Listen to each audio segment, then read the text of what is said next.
আপনি যদি চান আল্লাহ আমাকে ভালোবাসুক তাহলে রাসূলের আনুগত্য করেন। আপনি যদি চান আমার পাপ মাফ হয়ে যাক, ক্ষমা হয়ে যাক, তাহলে রাসূলের আনুগত্য করেন। কেন? রাসূলের আনুগত্যের মাধ্যমে আপনার পাপ ক্ষমা হয়ে যাবে, রাসূলের আনুগত্যের মাধ্যমে আপনি আল্লাহর ভালোবাসা পাবেন, আল্লাহ আপনাকে মহাব্বত করবে, আল্লাহ আপনাকে ভালোবাসবে। তাহলে রাসূলের আনুগত্যটা অতীব জরুরি। যার ভালো ইহকাল তার ভালো পরকাল। وأشهد أن لا إله إلا الله وحده لا شريك له وأشهد أن محمدا عبده ورسوله أما بعد فإن خير الحديث كتاب الله وخير الهدى هدى محمد صلى الله عليه وسلم وشر الأمور محدثاتها وكل محدثة بدعة وكل بدعة ضلالة وكل ضلالة في النار. قال الله سبحانه وتعالى وما أتاكم الرسول فخذوه وما نهاكم عنه فانتهوا واتقوا الله إن الله شديد العقاب. সমস্ত প্রশংসা সে আল্লাহ সুবহানাহু ওয়া তাআলার দরবারে, যে মহান রব আমাদেরকে অত্যন্ত মেহেরবানি করে আজকে এই জুমা মসজিদে জুমার সালাত আদায় করার জন্যে এবং খুতবা শোনার জন্যে আসার তৌফিক দান করেছেন। আমরা সেই রবের শুকরিয়া আদায় করছি, আলহামদুলিল্লাহ।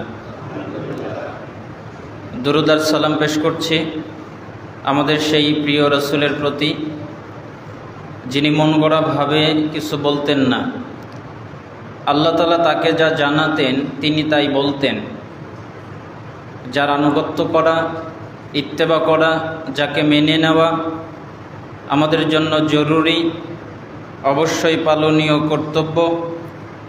সেই প্রিয় রাসূলের প্রতি দুরূদ এবং সালাম পেশ করছি সাল্লাল্লাহু আলাইহি ওয়াসাল্লাম। জুমার খুতবায় আলোচ্য বিষয় হচ্ছে আপনাদেরকে লক্ষ্য করে কিছু নসিহাত, অর্থাৎ যেগুলা আমাদেরকে জান্নাতে নিয়ে যাওয়ার জন্যে সহকারী হিসাবে কাজ করবে। আমরা সেই নসিহাত কিছু করার চেষ্টা করব কোরআন এবং সুন্নাহর আলোকে। আল্লাহ সুবহানাহু ওয়া তাআলা যেন আমাদেরকে বুঝে আমল করার, মানার তৌফিক দান করেন। আজ থেকে কয়েক বছর আগে আপনাদের এই মসজিদে আমি খুতবা দিয়েছিলাম। তখন আমার খুতবার বিষয় ছিল তাফসিরের নীতিমালা, কিভাবে তাফসির করতে হয়। আপনাদের মনে আছে কিনা তা আমার জানা নেই, আমার মনে আছে। তো আজকে আমরা নসিহত কেন রাখলাম? কারণ পবিত্র কোরআনের যতগুলো আয়াত, প্রত্যেকটি আয়াত আল্লাহর পক্ষ থেকে এক একটি নসিহত। আপনি যদি হাদিসের সমস্ত হাদিস লক্ষ্য করে দেখেন তাহলে সবগুলোই রাসূলুল্লাহ সাল্লাল্লাহু আলাইহি ওয়াসাল্লামের জবান দিয়ে বের হওয়া এক একটা নসিহত। আপনি যদি সমস্ত ইতিহাসের পাতা পড়েন অথবা কোনো কাহিনী পড়েন, সেখান থেকেও আপনি কিছু জানবেন, কিছু আমল করবেন, কিছু ছেড়ে দিবেন, সেটাও কোনো না কোনো নসিহত ওসিয়ত। এই জন্য এই বিষয়ে আমরা খুতবা দেওয়ার নিয়ত করেছি।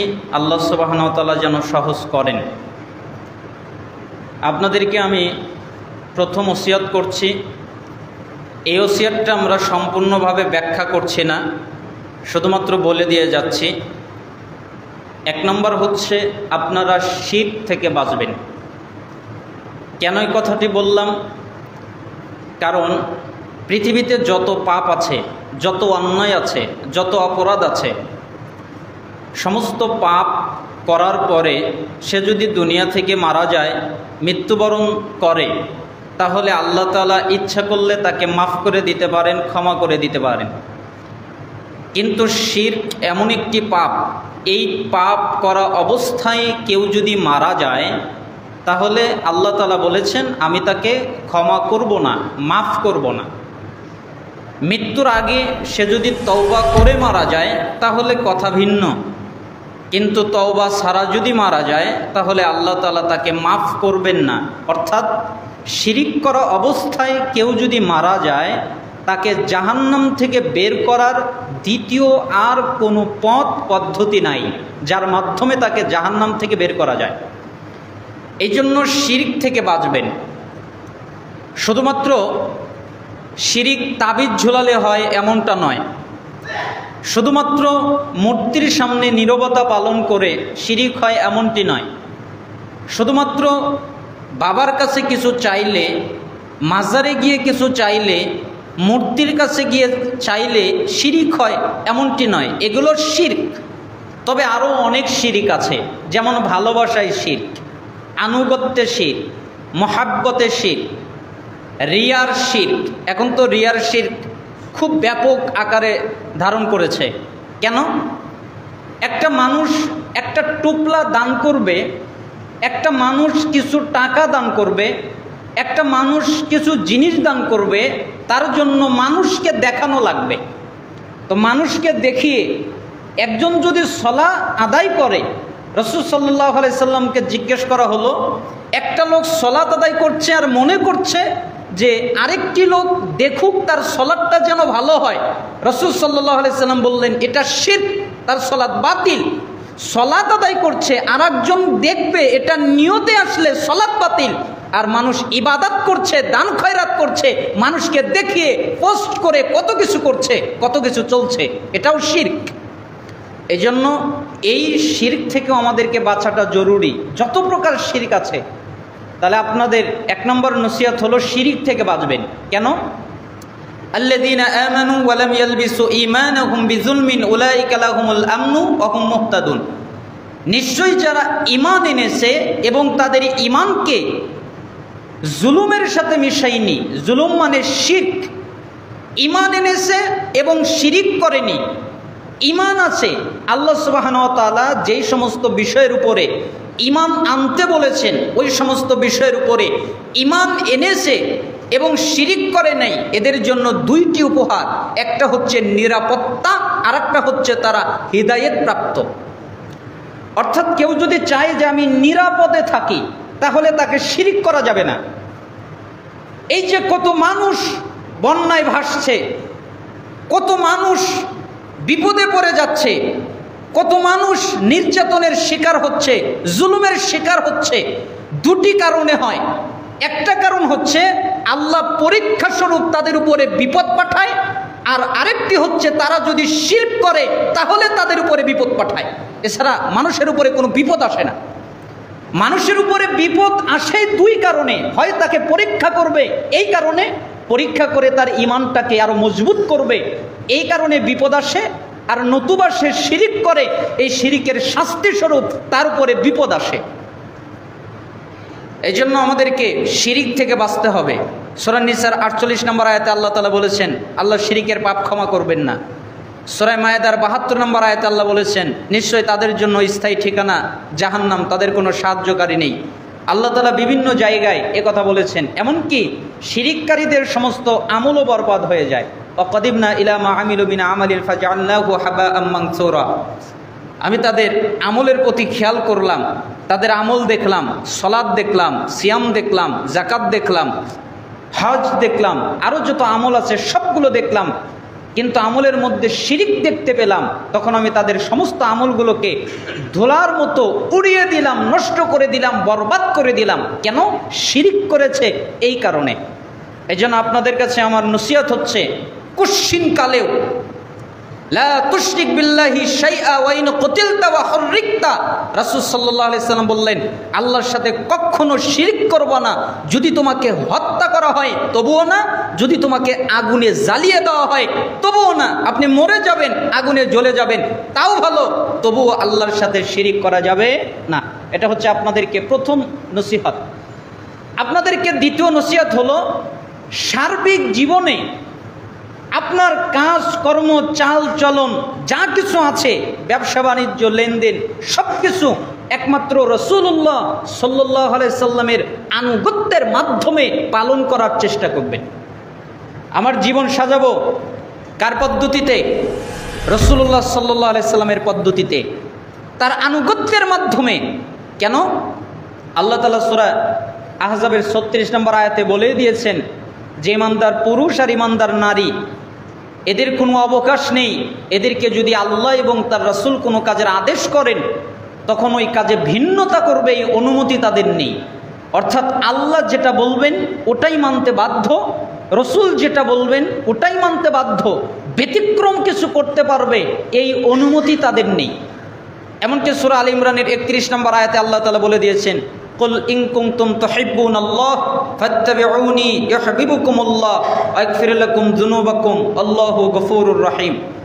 হে নবী, আপনি বলে দেন, তোমরা যদি দাবি করো আমরা আল্লাহকে ভালোবাসি, আল্লাহকে মুহাব্বত করি, আল্লাহকে পছন্দ করি, আল্লাহকে ভালোবাসি, এটা যদি দাবি করো, এর যদি দাবিদার হও, ফাত্তাবিউনি, তাহলে আমার ইত্তিবা করো, আমার আনুগত্য করো, আমার অনুসরণ করো, ইউহিব্বুকুমুল্লাহ, তাহলে আল্লাহ তোমাদের ভালোবাসবেন, ইয়াগফির লাকুম যুনুবাকুম, এবং তোমাদের যত পাপ আছে আল্লাহ সবগুলো মাফ করে দিবেন, ক্ষমা করে দিবেন। তার মানে আপনি যদি রাসূলের আনুগত্য করেন, রাসূলের আনুগত্যের মাধ্যমে আল্লাহর ভালোবাসা পাওয়া সম্ভব। আপনি যদি চান আল্লাহ আমাকে ভালোবাসুক, তাহলে রাসূলের আনুগত্য করেন। আপনি যদি চান আমার পাপ মাফ হয়ে যাক, ক্ষমা হয়ে যাক, তাহলে রাসূলের আনুগত্য করেন। কেন? রাসূলের আনুগত্যের মাধ্যমে আপনার পাপ ক্ষমা হয়ে যাবে, রাসূলের আনুগত্যের মাধ্যমে আপনি আল্লাহর ভালোবাসা পাবেন, আল্লাহ আপনাকে মহাব্বত করবে, আল্লাহ আপনাকে ভালোবাসবে। তাহলে রাসূলের আনুগত্যটা অতীব জরুরি। এমনকি আল্লাহ সুবহানাহু ওয়া তাআলা সূরা আল ইমরানের ১৫৮ নম্বর আয়াতে বলেন, ফাআমিনু বিল্লাহি ওয়া রাসূলিহিন নাবিয়িল উম্মিয়্যি আল্লাযী ইউমিনু বিল্লাহি ওয়া কালিমাতিহি ওয়াত্তাবিউহু লাআল্লাকুম তাহতাদুন। তোমরা ঈমান আনো আল্লাহর প্রতি এবং তার উম্মি নবীর প্রতি, যেই নবী আল্লাহর প্রতি ঈমান এনেছেন এবং আল্লাহ যেই কিতাব নাজিল করেছেন ওই নাজিলকৃত কিতাবের প্রতি ঈমান এনেছেন, তোমরা ওই রাসূল ইত্তেবা করো, আনুগত্য করো, অনুসরণ করো, ওয়াত্তাবিউহু, তার আনুগত্য করো, তার ইত্তেবা করো, তার অনুসরণ করো, লাআল্লাকুম তাহতাদুন, তাহলে তোমরা হিদায়াত প্রাপ্ত হবে। তার মানে মানুষ হিদায়াত বিভিন্ন জায়গায় খোঁজে, হিদায়াত বিভিন্ন জায়গায় নেই। হিদায়াত রয়েছে শিরিক থেকে বাঁচার মাধ্যমে, হিদায়াত রয়েছে রাসূলের আনুগত্যের মাধ্যমে। অর্থাৎ কেউ যদি রাসূলের আনুগত্য করে, রাসূলের অনুসরণ করে, রাসূলকে মেনে চলে, তাহলে আল্লাহ তাআলা তাকে হিদায়াত দান করবেন, একথা আল্লাহ তাআলা নিজেই বলেছেন। রাসূলের আনুগত্য করলে কি হবে? সফলতা লাভ করবে। আল্লাহ রাসূল সাল্লাল্লাহু আলাইহি সাল্লামের উপরে আয়াত নাজিল হচ্ছে, আল্লাহ তাআলা বলেন, ওয়া মান ইউতি'আল্লাহ ওয়া রাসূলাহু ওয়া ইয়াখশাল্লাহ ওয়া ইয়াত্তাকিহি ফাউলাইকা হুমুল ফাইজুন। তোমরা আল্লাহকে মানো এবং তার রাসূলকে মানো। যেই ব্যক্তি আল্লাহকে মানে এবং তার রাসূলকে মানে এবং আল্লাহকে ভয় করে, সত্যিকার অর্থে আল্লাহকে ভয় করার মতো ভয় করে এবং তাকওয়া অবলম্বন করে, এরাই সফল কাম। আল্লাহকে মানে, রাসূলকে মানে, আল্লাহকে ভয় করে এবং মুত্তাকি, তাকওয়া অবলম্বন করে, এরাই হলো সফল কাম। তার মানে রাসূলের আনুগত্যের মাধ্যমে সফলতা লাভ করা যায়। রাসূলের আনুগত্য করলে আল্লাহকে মান্য করা হয়ে যায়। মাইতিউর রাসূল ফাকাদ আতা আল্লাহ, সূরা নিসার ৮০ নম্বর আয়াত। যে ব্যক্তি রাসূলকে মানলো ওই ব্যক্তি আল্লাহকে মানলো। তার মানে আল্লাহকে মানতে হলে রাসূলকে মানতে হয়, আর যারা রাসূলকে মানে ওরা আল্লাহকে মান্য করা হয়ে যায়, এ কথা আল্লাহ তাআলা বললেন। তার মানে আমি আপনাকে বোঝাতে চাচ্ছিলাম, আপনার সার্বিক জীবনে কাজ কর্ম লেনদেন যা কিছু আছে সব কিছু রাসূলুল্লাহ সাল্লাল্লাহু আলাইহি ওয়াসাল্লামের আনুগত্যের মাধ্যমে, আমার জীবন, আমার চালচলন যা কিছু রয়েছে রাসূলুল্লাহ সাল্লাল্লাহু আলাইহি ওয়াসাল্লামের আনুগত্যের মাধ্যমে সাজাতে হবে। আল্লাহ তাআলা যেন আমাদেরকে সেই তৌফিক দান করেন। সহিহ বুখারীতে একটা হাদিস এসেছে, আপনারা অবগত আছেন, ৭২৮০ নম্বর হাদিস। আবু হুরায়রা তিনি বলেন, রাসূলুল্লাহ সাল্লাল্লাহু আলাইহি ওয়াসাল্লাম বলেছেন, কুল্লু উম্মতি ইয়াদখুলুনাল জান্নাহ ইল্লা মান আবা। আমার যত উম্মত আছে সবাই জান্নাতে যাবে, তবে যাবে না তারা যারা অস্বীকার করে, আবার অন্তর্ভুক্ত। আবার শব্দের অনেকগুলো অর্থ আছে। আবার শব্দের অর্থ হতে পারে যে ব্যক্তি রাসূলকে মানে না, এটা একটা অর্থ। অথবা অর্থ হতে পারে জান্নাতকে অস্বীকার করা, এটা একটা অর্থ। অর্থ হতে পারে আল্লাহকে না মানা, এটা একটা অর্থ। অর্থ হতে পারে দিন ইসলামকে না মানা, এটা একটা অর্থ। তবে সবচেয়ে প্রসিদ্ধ অর্থ হচ্ছে যে ব্যক্তি বলবে আমি রাসূলকে মানি না, অথবা যে ব্যক্তি বলবে আমি জান্নাতকে মানি না, এই ব্যক্তি আবা করলো। আচ্ছা, আপনাদের মধ্যে কি তেমন কেউ আছে যে ব্যক্তি বলবে আমি আল্লাহকে মানি না, রাসূলকে মানি না? এই কথা বলবে কেউ? এই জন্য একজন সালাফ চমৎকার একটা বাক্য বলেছেন, আমি মাঝে মধ্যে এই বাক্যটা নিয়ে গভীরভাবে চিন্তা গবেষণা করি। এত চমৎকার বাক্য তার জবান দিয়ে আল্লাহ তাআলা বের করেছেন। তিনি বলেন, মানুষ কথার মাধ্যমে দাবিদার যে তারা রাসূলকে মানে, মৌখিক স্বীকৃতির মাধ্যমে দাবিদার তারা রাসূলকে মানে। কেন? তাদেরকে যদি জিজ্ঞেস করা হয় তোমরা কি রাসূলকে মানো, তাহলে তারা মৌখিক স্বীকৃতির মাধ্যমে তারা বলে হ্যাঁ আমরা রাসূলকে মানি, আমরা রাসূলের অনুসরণ করি, আমরা রাসূলের ইত্তেবা করি। কিন্তু কর্মের মাধ্যমে তারা রাসূলের বিরোধিতা করে। ওরা মৌখিক স্বীকৃতির মাধ্যমে রাসূলকে মানে, কিন্তু কর্মের মাধ্যমে কি করে? রাসূলের বিরোধিতা করে। কিভাবে?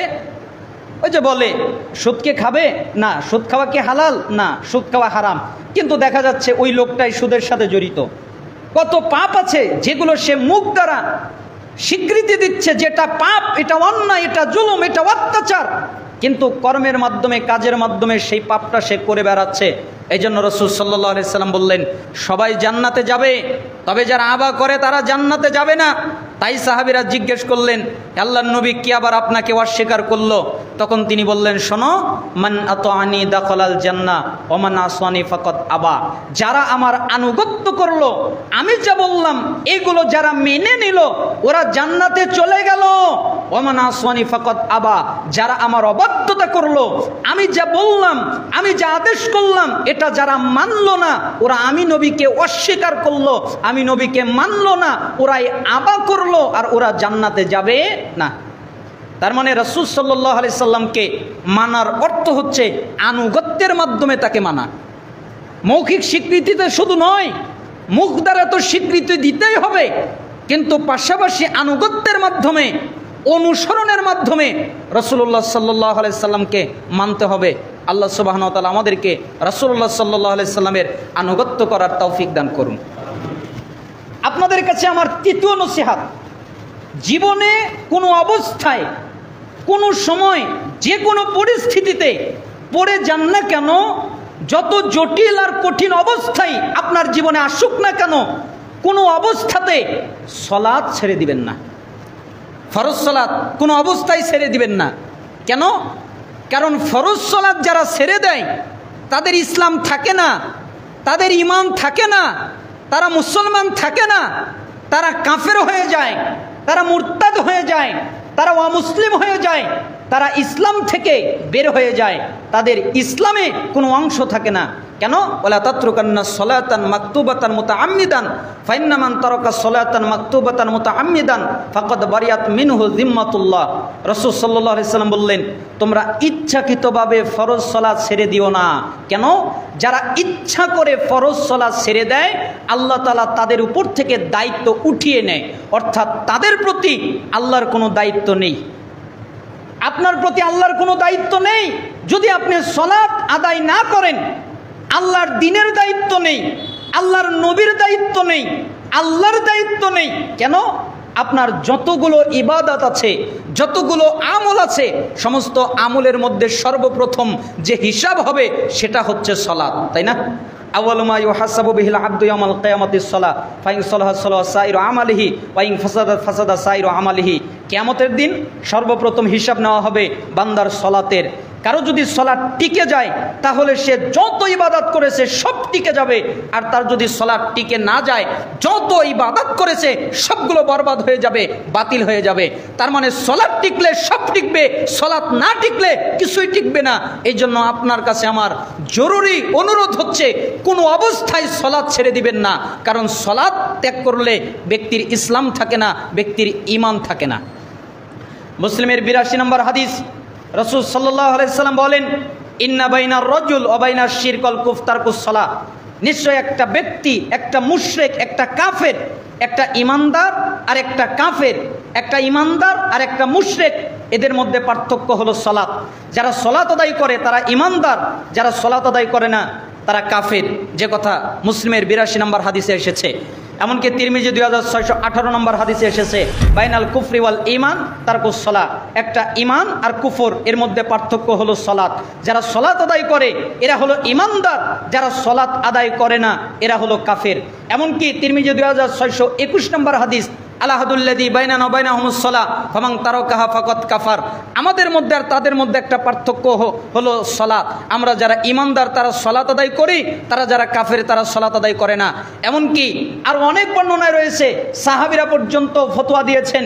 এমনকি রাসূল সাল্লাল্লাহু আলাইহি সাল্লাম ইবনে মাজার 1080 নম্বর হাদিসে ফতোয়া দিয়েছেন, লাইসা বাইনাল আবদি ওয়াশ শিরকি ইল্লা তারকুস সালাহ ফাইজা তারাকা ফাকাদ আশরাক, নিশ্চয় একজন বান্দা আর একটা মুশরিক আর একটা কাফের এদের মধ্যে পার্থক্য হলো সালাত। যে ব্যক্তি সালাত ছেড়ে দিল ওই ব্যক্তি শিরক করলো। তার মানে সালাত ছেড়ে দেওয়াও এক প্রকার শিরক।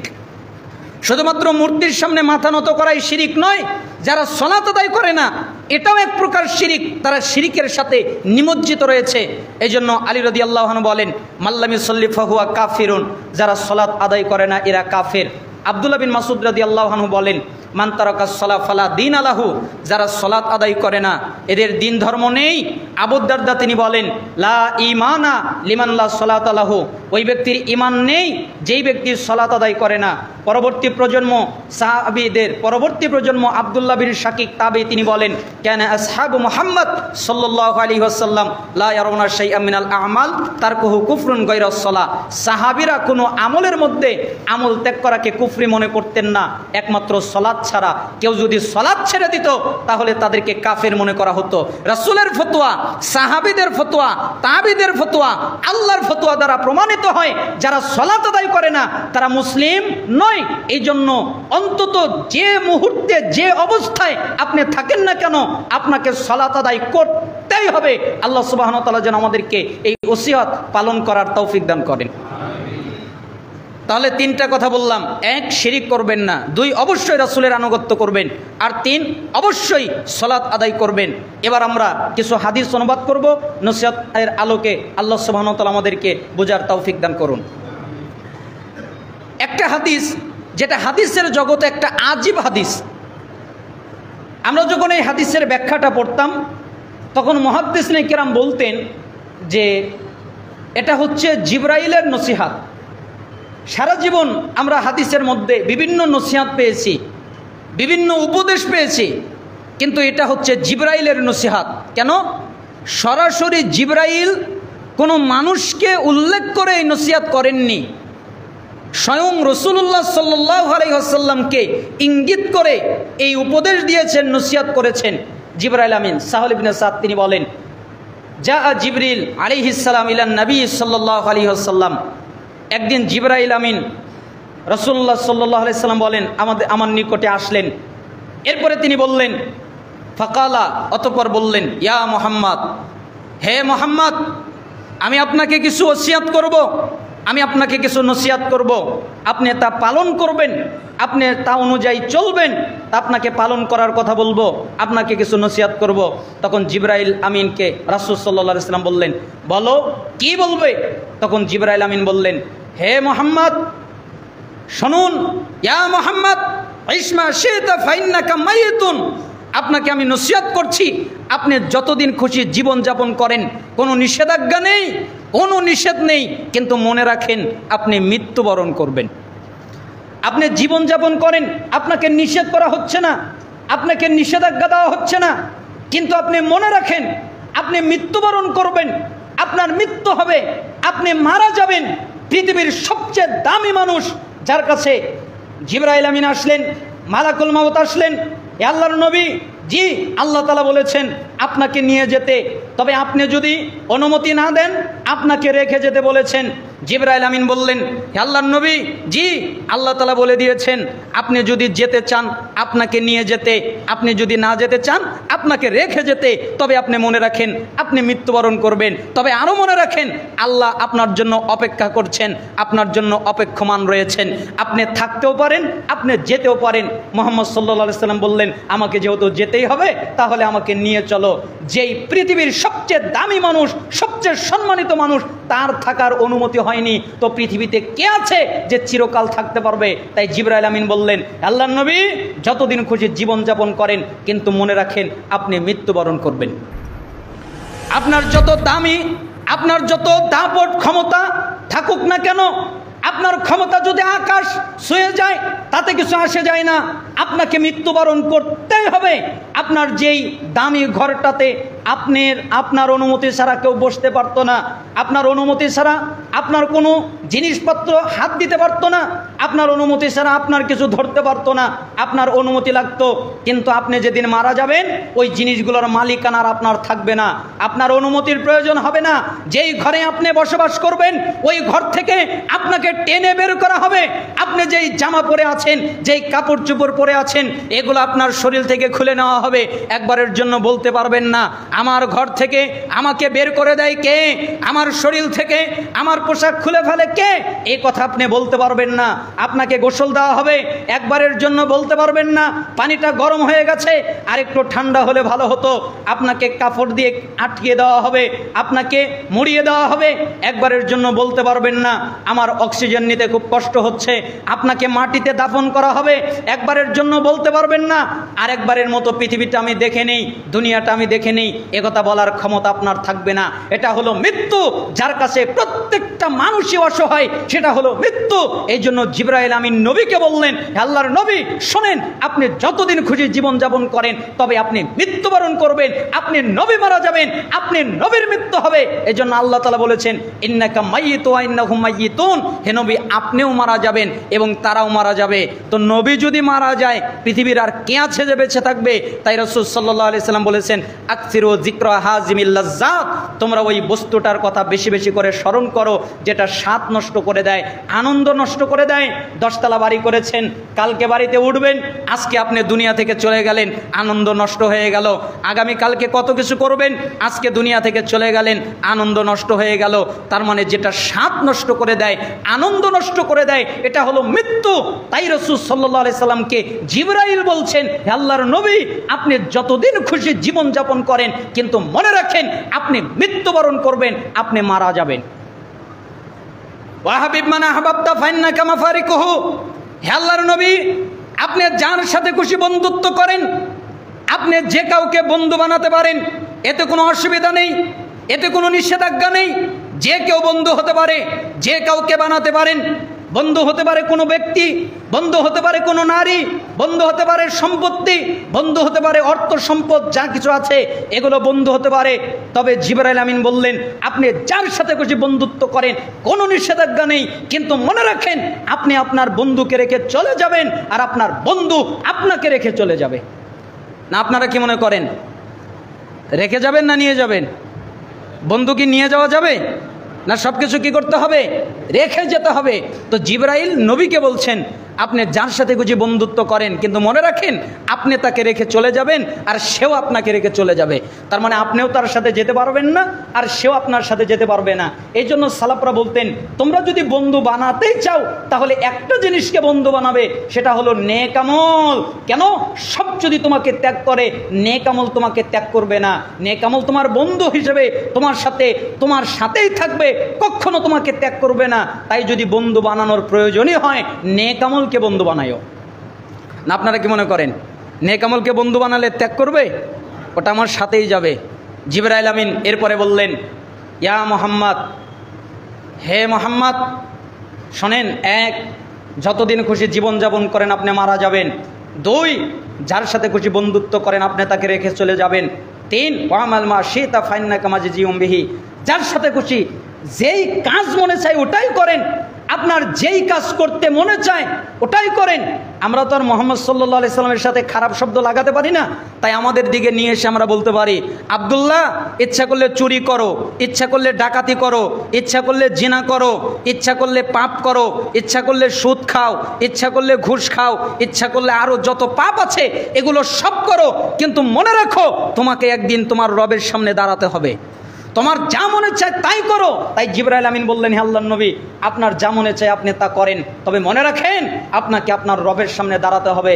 আপনি রবের সামনে একদিন দাঁড়াবেন। মাঝে মধ্যে আমাদের মনে হয়ে যায় মানুষজন যখন আল্লাহর সামনে দাঁড়াবে তখন কিভাবে জবাব দিবে, যেটা মিশকাতের 5197 নম্বর হাদিস দ্বারা প্রমাণিত। ইবনে মাসউদ রাদিয়াল্লাহু আনহু তিনি বলেন, রাসূল সাল্লাল্লাহু আলাইহি সাল্লাম বলেছেন, লা তাজলু কদম ইবনি আদম ইয়াউমাল কিয়ামা হাত্তা ইউসালা আন 50। কিয়ামতের দিন আদম সন্তান যতক্ষণ পর্যন্ত 5টা প্রশ্নের উত্তর না দিবে ততক্ষণ পর্যন্ত নড়তে পারবে না। তার মানে একটা আদম সন্তান নড়াচড়া করবে, হাত নড়াবে, পা নড়াবে, দেহ নড়াবে, শরীরের কোনো অঙ্গ প্রত্যঙ্গ নড়াবে, এটা নড়ানোর জন্যে অনুমতি লাগবে। 5টা প্রশ্নের জবাব দিয়ে অনুমতি নিতে হবে। যতক্ষণ পর্যন্ত 5টা প্রশ্নের জবাব না দিতে পারবে, আন উমরিহি ফিমা আফনাহু ওয়া আন শাবাবিহি ফিমা আবলাহু ওয়া আন মালিহি মিন আইনা ইকতাসাবাহু ওয়া ফিমা আনফাকাহু ওয়া মা জামিলা ফিমা আলিমা। রাসূলুল্লাহ সাল্লাল্লাহু আলাইহি সাল্লাম বলেন, তাকে জিজ্ঞেস করা হবে, আমি যে তোমাকে বয়স দিয়েছিলাম 70 বছর, 40 বছর, এই 40 বছর তুমি কোথায় কাজে লাগিয়েছো? আমাকে বোঝাও। আমি তোমাকে 70 বছর দিয়েছিলাম, এটা কার জন্য ব্যয় করেছো? আমাকে বোঝাও। এই 70 বছরের মধ্যে আমি তোমাকে যৌবনকাল দিয়েছিলাম 18 বছর থেকে নিয়ে 40 বছর পর্যন্ত। এই যৌবনকাল আমার জন্য ব্যয় করেছো নাকি কার জন্য ব্যয় করেছো? এটা বোঝাও। তুমি যে টাকা পয়সা অর্জন করেছিলে, কিভাবে উপার্জন করেছিলে, এটা আমাকে বোঝাও। টাকা পয়সা উপার্জন করার পরে কোথায় ব্যয় করেছিলে, কিভাবে ব্যয় করেছিলে, এটা আমাকে বোঝাও। অতঃপর আমি তোমাকে জ্ঞান দিয়েছিলাম, তুমি জানতে সুদ খাওয়া হারাম, তুমি জানতে ঘুষ খাওয়া হারাম, তুমি জানতে জিনা করা হারাম, তুমি জানতে ব্যভিচার করা হারাম, তুমি জানতে মিথ্যা বলা হারাম, তুমি জানতে গীবত করা হারাম, তুমি কি এগুলো থেকে বিরত থেকেছিলে? অর্থাৎ জ্ঞান অনুযায়ী আমল করেছিলে কিনা? এই 5টা প্রশ্নের উত্তর যতক্ষণ পর্যন্ত একটা আদম সন্তান দিতে না পারবে ততক্ষণ পর্যন্ত নড়তে পারবে না। নড়ার অনুমতির জন্য 5টা প্রশ্নের উত্তর লাগবে। বলেন তো ভয়াবহ অবস্থা কেমন হবে? 5টা প্রশ্নের উত্তর না দেওয়া পর্যন্ত নড়তে পারবে না।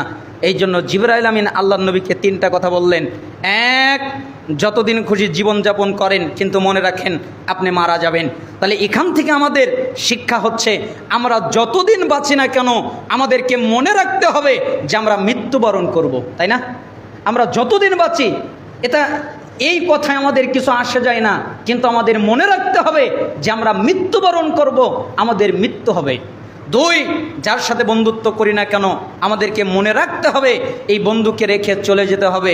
আমার বন্ধু আমার সাথে যাবে না, আমার বাড়ি আমার সাথে যাবে না, আমার টাকা পয়সা আমার সাথে যাবে না, আমার সম্পত্তি আমার সাথে যাবে না। আর যে কাজই করি না কেন, চুরি করি আর ভালো কাজ করি, খারাপ কাজ করি, মন্দ কাজ করি আর উত্তম কাজ করি, যেটাই করি না কেন আল্লাহর সামনে আমাকে খাড়া হতে হবে, আমাকে দণ্ডায়মান হতে হবে। অতএব সাবধান। আর 5টা প্রশ্নের উত্তর না দেওয়া পর্যন্ত নড়ার অনুমতি পাবে না। অতএব সাবধান।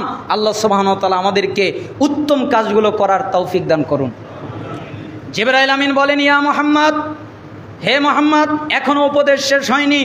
শারফুল মুমিন কিয়ামুল লাইল ওয়া ইজ্জুহু ইস্তিগনাউ আনিন নাস। আপনি কি জানেন মুমিনের সম্মান কি? মুমিনের সম্মান হলো রাতের সালাত আদায় করার মধ্যে। যারা রাতের সালাত আদায় করে তাদের সম্মান আছে, যারা রাতের সালাত আদায় করে না তাদের কোনো সম্মান নেই, তারা সম্মান থেকে দূরে। আপনি কি জানেন মুমিনের ইজ্জত কি? মুমিনের ইজ্জত হলো মানুষের কাছে না চাওয়ার মধ্যে। যারা মানুষের কাছে চায় তাদের ইজ্জত নেই, যারা মানুষের কাছে চায় তাদের ইজ্জত নেই। ইজ্জত কাদের? যারা আল্লাহর কাছে চায় তাদের ইজ্জত রয়েছে।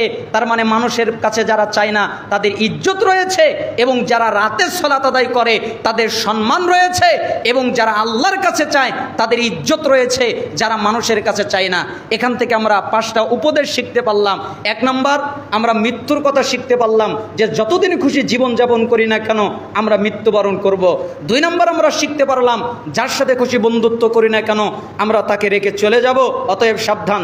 3 নম্বর, আমরা শিখতে পারলাম যে কোনো কাজ করি না কেন আল্লাহর সামনে আমাদেরকে খাড়া হতে হবে, দণ্ডায়মান হতে হবে, অতএব সাবধান। 4 নম্বর শিখতে পারলাম যে আমাদের সম্মান রাত্রে সালাত আদায় করার মধ্যে, তাহাজ্জুদের মধ্যে। 5 নম্বর শিখতে পারলাম আমাদের মর্যাদা মানুষের কাছে না চাওয়ার মধ্যে, আল্লাহর কাছে চাওয়ার মধ্যে। আল্লাহ সুবহানাহু ওয়া তাআলা আমাদেরকে এই নসিহত পালন করার তৌফিক দান করুন।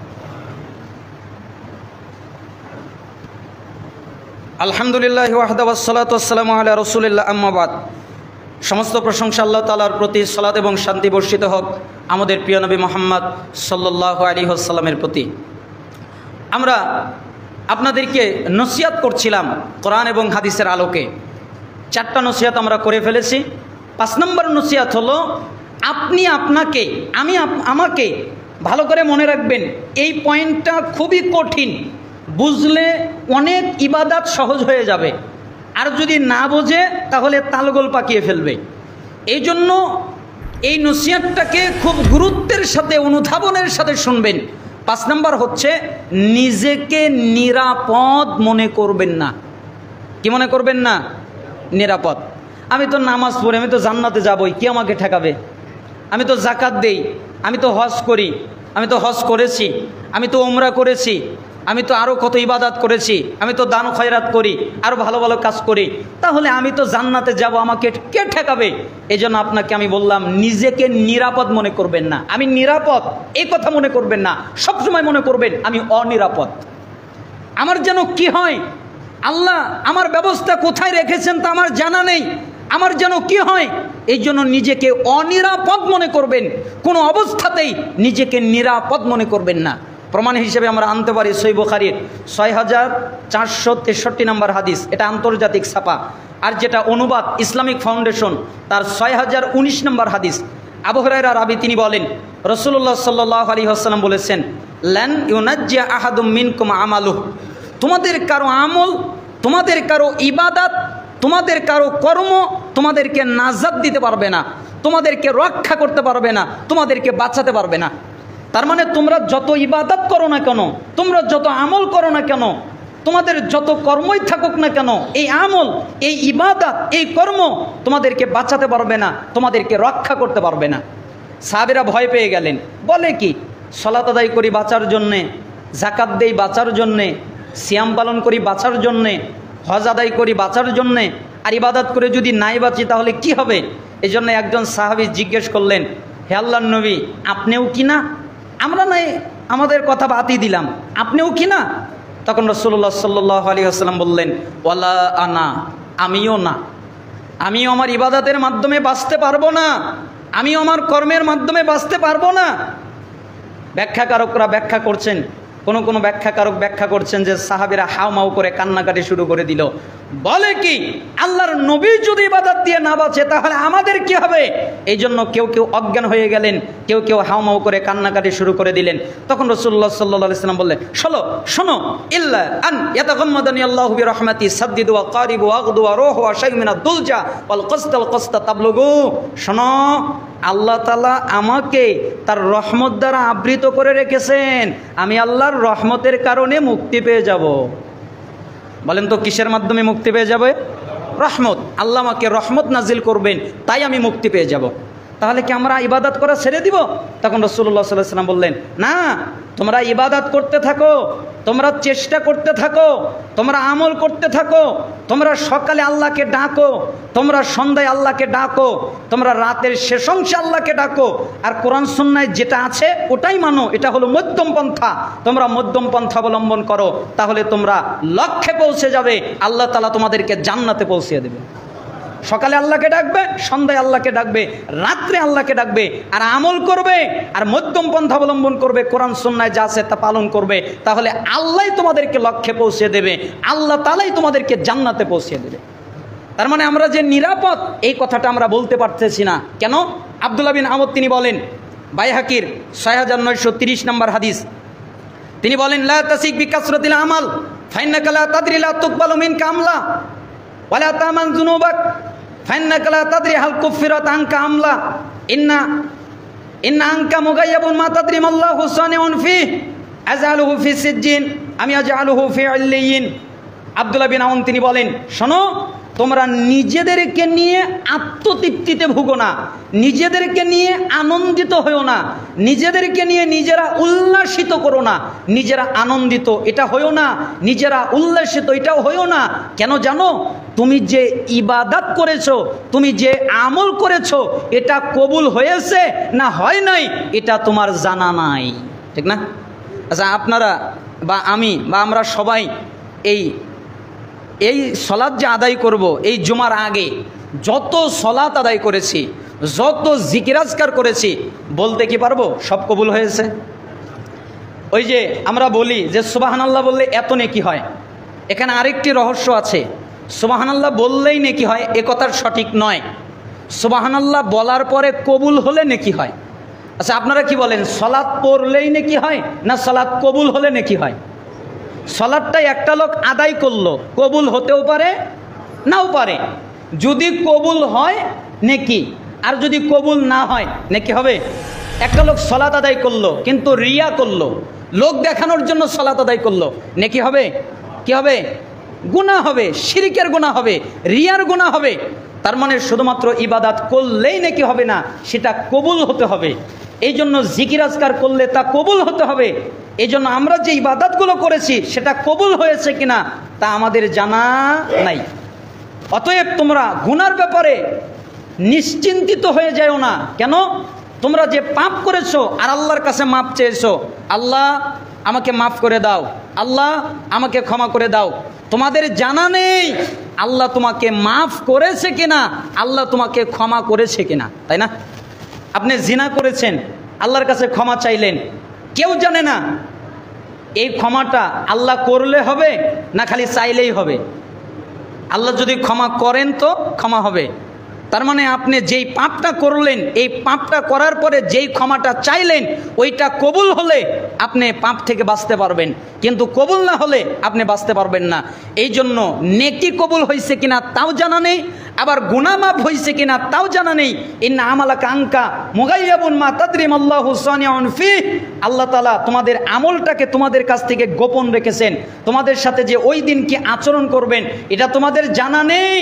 তিনি কি ইল্লিনে তোমাদের আমলনামা রেখেছেন নাকি সিজ্জিনে রেখেছেন তা তোমাদের জানা নেই। তিনি কবুল করেছেন নাকি কবুল করে নাই এটা তোমাদের জানা নেই। অতএব তোমরা নিরাপদ এটা মনে করো না। মুআয বিন জাবাল রাদিয়াল্লাহু আনহু একদিন অনেক কাঁদছিলেন, লাম্মান হাদরাতুল মাউত বাকা, অনেক কান্নাকাটি করছিলেন। তাই কিছু সাহাবী এসে তাকে জিজ্ঞেস করলো, মা ইউবকিকা, কি ব্যাপার আপনি কাঁদেন কেন? তখন তিনি বললেন, ওয়াল্লাহি লা আবকি জাযাম মিনাল মাউত ওয়ালা দুনিয়া উখাল্লিফুহা বাদি। শোনো, আমার যে আল্লাহর কসম করে বলছি, শোনো, আমার যে মৃত্যু হবে এই ভয় আমার মধ্যে নেই, আমাকে যে দুনিয়া রেখে চলে যেতে হবে এই ভয়ও আমার মধ্যে নেই। তো কাঁদেন কেন? মৃত্যুর ভয়ও নেই, দুনিয়া রেখে চলে যেতে হবে এই ভয়ও নেই, তো কাঁদেন কেন? তখন তিনি বললেন, ওয়ালাকিন্নী সামিয়তু রাসূলুল্লাহ সাল্লাল্লাহু আলাইহি ওয়াসাল্লাম ইয়াকুল ইন্নামা হুমা কবদাতান ফাকবদাতুন ফিন নার ওয়া কবদাতুন ফিল জান্নাহ ওয়ালা আদরি ফি আইয়িল কবদাতাইনি আকুনু। শোনো, আমি আল্লাহর নবীকে বলতে শুনেছি, আদম সন্তানের যত রূহ আছে আল্লাহর দুই মুষ্টিতে ভাগ করা আছে, একটা যাবে জান্নাতে, একটা যাবে জাহান্নামে।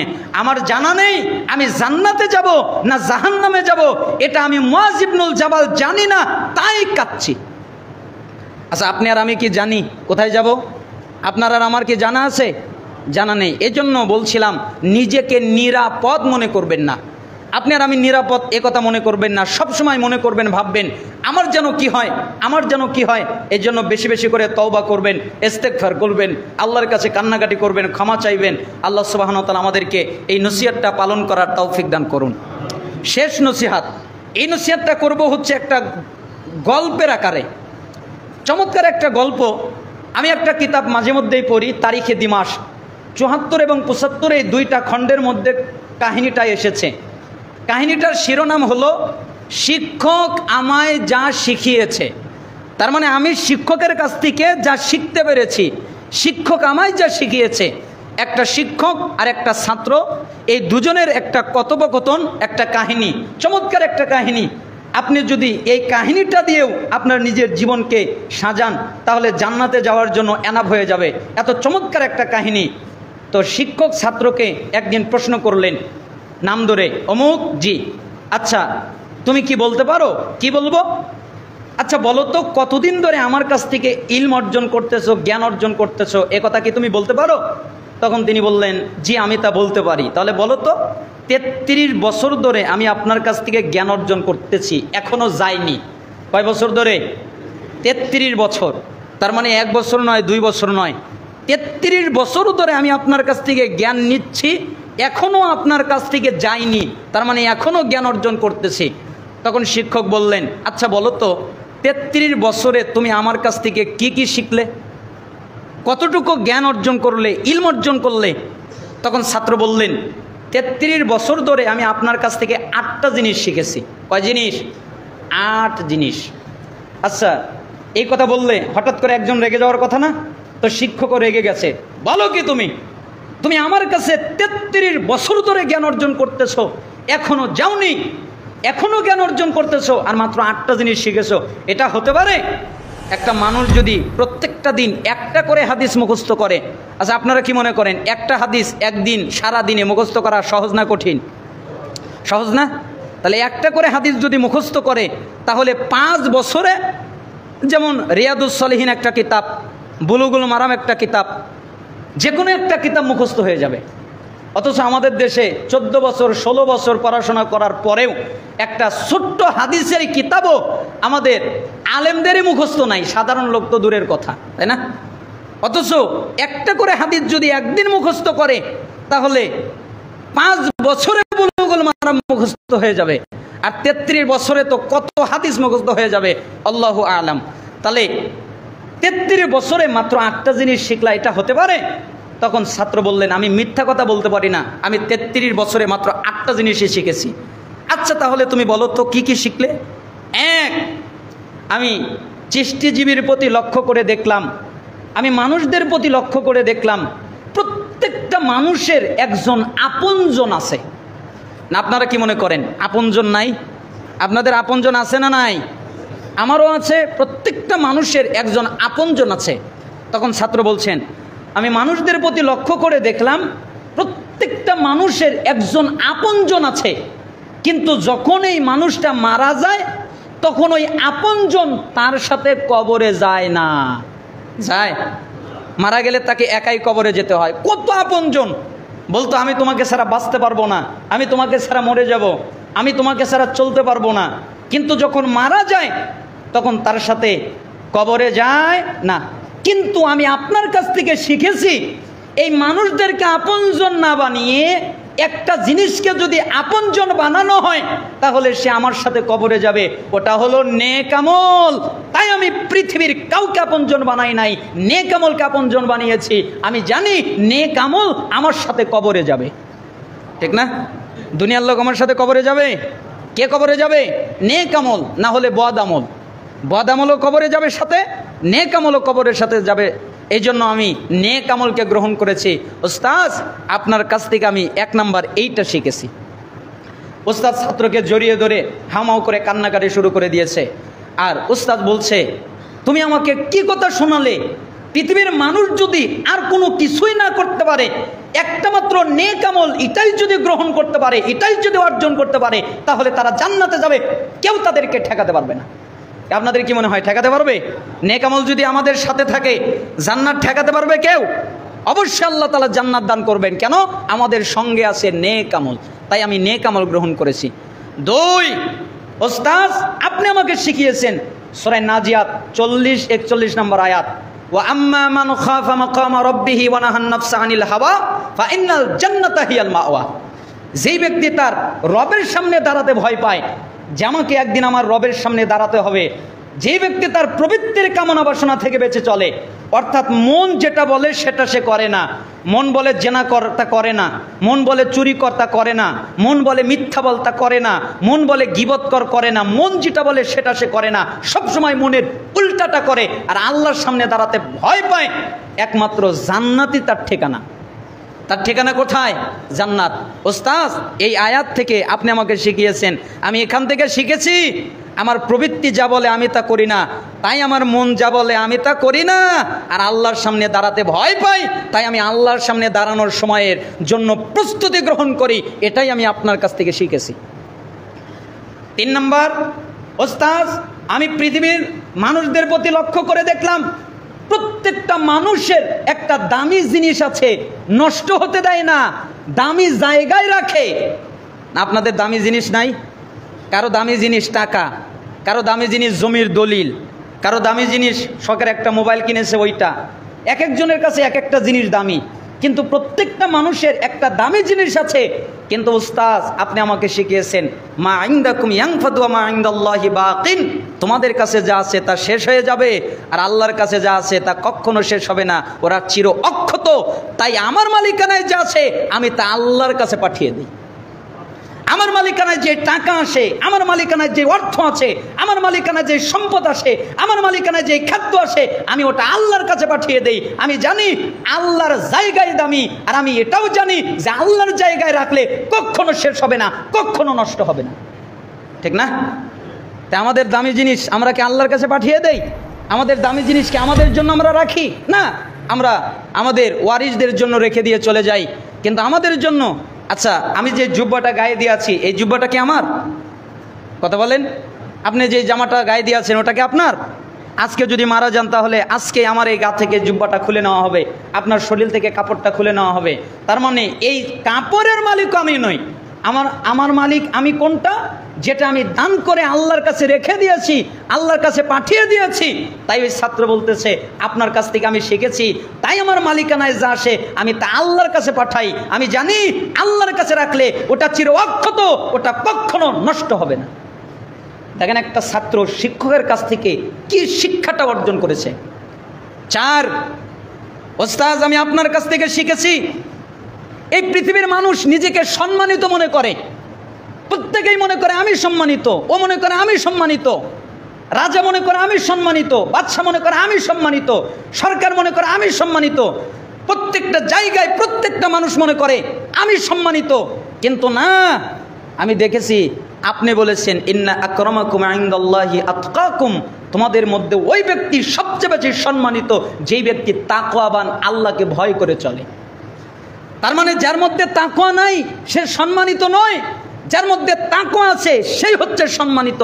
এই জন্য আমি তাকওয়া অর্জন করার চেষ্টা করি। আমি জানি তাকওয়া থাকলে আমি সম্মানিত হতে পারবো, আর তাকওয়া না থাকলে আমি সম্মানিত হতে পারবো না।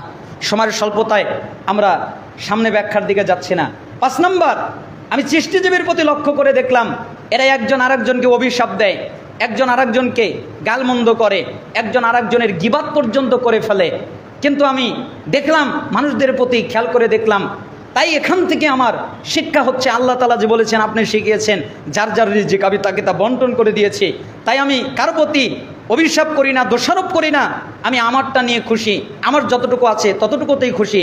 6 নম্বর, আমি সৃষ্টিজীবীর প্রতি লক্ষ্য করে দেখলাম মানুষ মানুষকে হত্যা করে ফেলে, মানুষ মানুষের সাথে শত্রুতা করে, মানুষ মানুষের সাথে ঝগড়া করে, আর আমি আফসোস করি এটা কিভাবে হতে পারে। কেন? আপনি শিখিয়েছেন ইন্নাশ শাইতানা লাকুম আদুউন ফাত্তাখিযুহু আদুওয়া, নিশ্চয়ই শয়তান তোমাদের প্রকাশ্য শত্রু, অতএব যদি শত্রু বানাতে হয় তাহলে শয়তানকে শত্রু বানাও। এরা মানুষকে শত্রু বানায়, শয়তানকে বাদ দিয়ে দেয়। ঠিক না? আপনার বাপ মাকে, আমার বাপ মাকে জান্নাত থেকে বের করেছে কে? শয়তান না? আদম আলাইহিস সালামকে জান্নাত থেকে বের করেছে কে? আমাদের মা হাওয়া আলাইহিস সালামকে জান্নাত থেকে বের করেছে কে? আমাদের বাড়ি ঘর থেকে আমাদেরকে বহিষ্কার করেছে কে? শয়তান। অতএব যদি যুদ্ধ করতে হয়, অতএব যদি মারামারি করতে হয়, তাহলে শয়তানের সাথে শত্রুতা যদি করতে হয় তাহলে শয়তানের সাথে শত্রুতা করতে হবে। আল্লাহ সুবহানাহু ওয়া তাআলা আমাদেরকে মানুষের সাথে শত্রুতা ভুলে যাবার এবং শয়তানের সাথে শত্রুতা করার তৌফিক দান করুন। 7 নম্বর হচ্ছে রিজিকের ব্যাপারে, যে মানুষ হালাল হারামের তোয়াক্কা করে না, বাজ বিচার করে না, যেখান থেকে সেখান থেকে ইনকাম করলেই হলো, কিন্তু আমি হালালটা ইনকাম করার চেষ্টা করি। আর 8 নম্বর হচ্ছে প্রত্যেকটা মানুষ কোনো না কোনো জিনিসের উপরে ভরসা করে। কেউ ভরসা করে খাজা বাবার উপরে, কেউ ভরসা করে কোনো মাজারের উপরে, কেউ ভরসা করে কোনো পীরের উপরে, কেউ ভরসা করে কোনো গাছের উপরে, কেউ ভরসা করে তার সম্পত্তির উপরে, কেউ ভরসা করে তার ক্ষমতার উপরে। কিন্তু আপনি আমাকে শিখিয়েছেন, আল্লাহ তাআলা বলেছেন ওমাইয়া তাওয়াক্কাল আলাল্লাহ ফাহুয়া হাসবুহ, যে ব্যক্তি আল্লাহর উপরে ভরসা করে আল্লাহই তার জন্য যথেষ্ট। এই জন্য আমি কার উপরে ভরসা করি না, আল্লাহর উপরে ভরসা করি। আমি জানি আল্লাহই আমার জন্য যথেষ্ট। কি মনে থাকবে না একটা কথা? চমৎকার একটা কাহিনী। এখানে আরও বিস্তারিত কথা বলা যেত, কিন্তু সময়ের স্বল্পতায় আমরা বিস্তারিত বলতে না পারার কারণে দুঃখিত। এখানে আমরা 8টা জিনিস শিখতে পারলাম। 1 নম্বর, যে আপনজন বানাতে হবে কাকে? নেক আমলকে। প্রত্যেকেরই আপনজন থাকে, কিন্তু আপনজন কি কবরে যায়? যায় না। এজন্য নেক আমলকে যদি আপনজন বানাই, তাহলে নেক আমল আমাদের সাথে কোথায় যাবে? কবরে যাবে। 2 নম্বর হচ্ছে প্রবৃত্তির কথা শোনা যাবে না, মন যেটা বলে সেটা করা যাবে না। আর আল্লাহর সামনে দাঁড়াতে ভয় পেতে হবে যে আল্লাহর সামনে দাঁড়ালে আমরা কি জবাব দিব। 3 নম্বর হচ্ছে আমাদের দামি জিনিস বা আমাদের যেটা সম্পদ, সেখান থেকে কিছু আমাদের জন্য রাখতে হবে, অর্থাৎ আল্লাহর কাছে পাঠিয়ে দিতে হবে, দান করতে হবে। 4 নম্বর, অবশ্যই আমরা সম্মানিত তখন হব যখন আমরা তাকওয়াবান হব। 5 নম্বর, আমরা দোষারোপ করব না, গীবত করব না, কাউকে নিয়ে ব্যস্ত হব না, নিজেদেরকে নিয়ে নিজেরা ব্যস্ত হব। 6 নম্বর, আমরা মানুষের সাথে শত্রুতা করব না, যদি শত্রুতা করতে হয় তাহলে শয়তানের সাথে করব। 7 নম্বর, অবশ্যই আমরা হারাম পথে সম্পদ উপার্জন করব না, আমাদের খাদ্য, আমাদের সম্পদ হালাল পথে উপার্জন করার চেষ্টা করব। 8 নম্বর, আমরা সবসময় ভরসা রাখবো আল্লাহ সুবহানাহু ওয়া তাআলার উপরে। আল্লাহ সুবহানাহু ওয়া তাআলা আমাদেরকে যেই নসিহতগুলো করলাম তা আমল করার তৌফিক দান করুন। আমাদের অনেক দিনী ভাই এবং বোনেরা এবং মুসলিম, তারা আজকে ফেনীতে বিভিন্ন জায়গায় পানিতে আটকে গেছেন, অনেকে দুনিয়া থেকে চলে গেছেন। আল্লাহ সুবহানাহু ওয়া তাআলা যারা দুনিয়া থেকে চলে গেছেন, কারণ হাদিসে এসেছে যে পানিতে যদি ডুবন্ত অবস্থায় কেউ মারা যায় তাহলে সে শহীদ। আল্লাহ সুবহানাহু ওয়া তাআলা তাদেরকে মাফ করে দিন এবং তাদেরকে জান্নাতের মেহমান হিসেবে কবুল করুন। আর আমাদের ভাইয়েরা বোনেরা যে কোনোভাবে আছে, তাদেরকে আল্লাহ সুবহানাহু ওয়া তাআলা সহযোগিতা দান করুন যে কোনোভাবে। আল্লাহ আমাদের যারা অসুস্থ তাদেরকে শেফায়ে কামেল আজিলা দান করেন, আমাদের যারা অভাবী অভাব থেকে অব্যাহতি দান করেন, আমাদের যারা ঋণী ঋণ থেকে রক্ষা করেন, আমাদের মধ্যে যে মুসিবতে আছে সেই মুসিবত থেকে পানা মঞ্জুর করেন। আপনি আমাদেরকে দুনিয়াও কল্যাণ দান করেন, আখিরাতেও কল্যাণ দান করবেন, আর জাহান্নামের আযাব থেকে আমাদেরকে রক্ষা করবেন। আল্লাহ আমাদের জন্য যা যা কল্যাণকর আপনি তা দান করেন, আমাদের জন্য যা যা অকল্যাণকর তা থেকে আপনি আমাদেরকে হেফাজত করেন। আমাদের ভিতরে যারা ব্যবসা করে তাদের ব্যবসায় বারাকা দান করেন, আমাদের ভিতরে যারা কাজকর্ম করে তাদের কাজকর্মে বারাকা দান করেন, আমাদের ভিতরে যারা চাকরি করে তাদের চাকরিতে বারাকা দান করেন, আমাদের ভিতরে যারা ছাত্র শিক্ষক তাদের ইলমে বারাকা দান করেন। হে আল্লাহ, আপনি আমাদের অন্তরটাকে আপনার দিনমুখী করে দেন, আর বিশেষ করে আপনি আমাদের দেশটাকে ইসলামী রাষ্ট্র হিসেবে কবুল করে নেন। ফিলিস্তিনের মাটিতে মুসলমানদের উপরে নির্যাতন করা হচ্ছে, তাদেরকে আপনি রক্ষা করেন। আমাদের দেশে বন্যা কবলিত মানুষগুলো যে কষ্ট করছে তাদেরকে আপনি হেফাজত করেন। আমাদের দেশের দুর্যোগ থেকে আপনি আমাদেরকে হেফাজত করেন। হে আল্লাহ, আপনি আমাদের দোয়াকে কবুল আর মঞ্জুর করে নেন। সুবহানা রাব্বিকা রাব্বিল ইজ্জাতি আম্মা ইয়াসিফুন ওয়া সালামুন আলাল মুরসালিন আলহামদুলিল্লাহি রাব্বিল আলামিন।